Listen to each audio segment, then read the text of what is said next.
Hello, welcome. So we're in the wrap-up session talking about the ISC 2020 conference. I think we had a wonderful conference full of education, research, late-breaking science presented during the conference. So we are really happy with the conference. We had breaking numbers in attendance. We broke records in the number of attendees for the conference.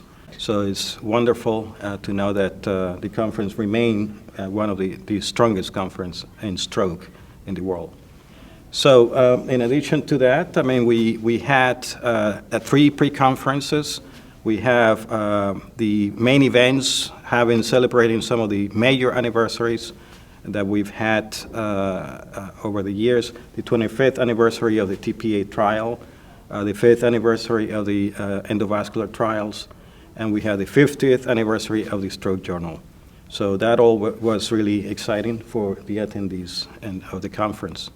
In addition, we had the SET talks, these exciting TED-type talks where we basically had some of the leaders of the field presenting cutting edge or the next frontier in stroke research. We had Jeff Saber talking about potentially non-invasive techniques to enhance recovery from stroke.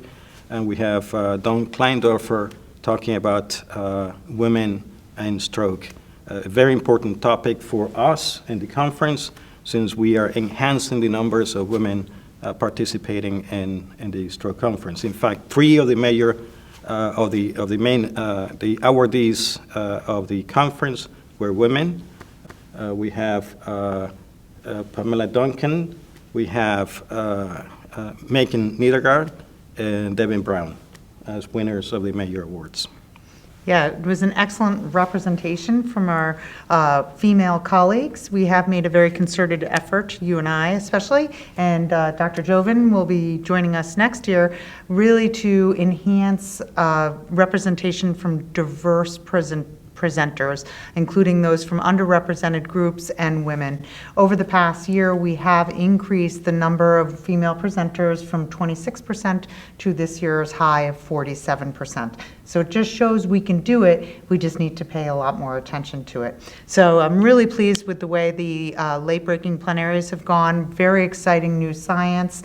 We're learning a lot about how to bring treatments to patients rather than waiting at the hospital to receive them. So some of the information presented on Thursday about mobile stroke units and how those can be used to reduce the time to thrombolysis, which does translate into a beneficial effect in patients.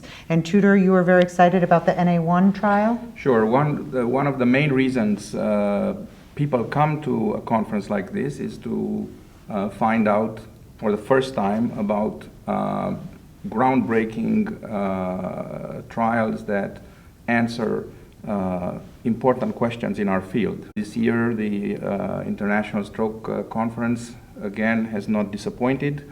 We had a very, very important trial that addresses a topic that is being now reconsidered and reappraised, the issue of combining reperfusion with neuroprotection. So we heard from the ESCAPE NA1 trial.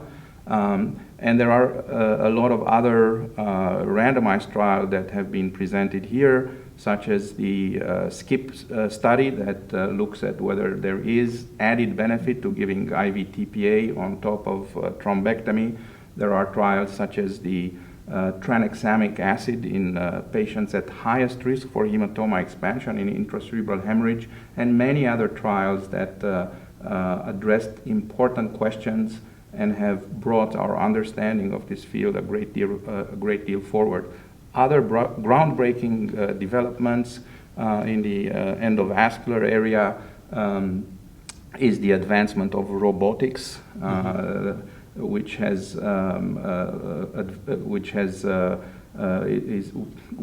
a reality now much earlier than we all had expected. Dr. Victor Mendez Pereira from Toronto has presented the first neurointerventional procedure, coiling of an aneurysm performed by a robot, of course under his guidance, but nonetheless performed by a robot.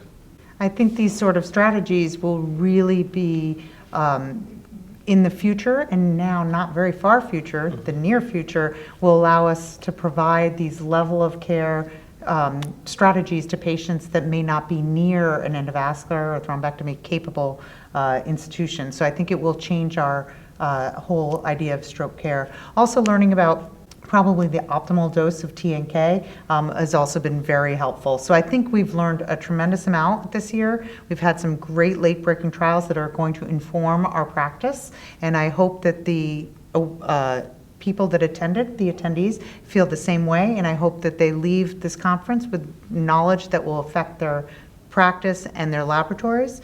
We are really excited to welcome people to a new city, Denver, Colorado, February 10th through 12th of 2021 for the 2021 International Stroke Conference. We really hope to see you there.